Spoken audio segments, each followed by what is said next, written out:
In this lesson, we will see together indefinite demonstrative pronouns, and more precisely the pronoun cela. So what are the indefinite demonstrative pronouns?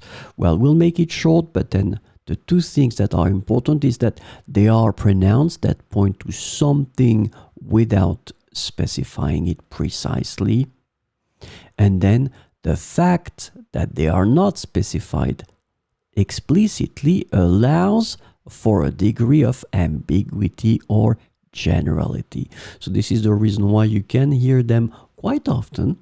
So in this lesson, we will concentrate on cela.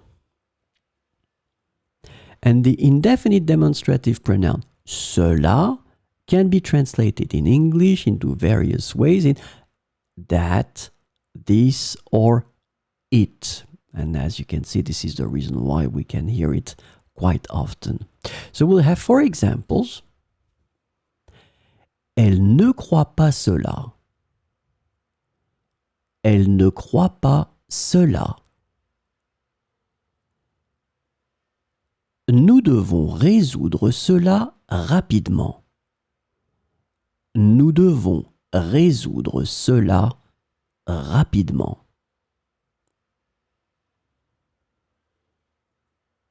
Il a dit cela hier.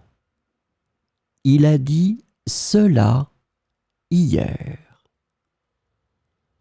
Regarde cela. Regarde cela.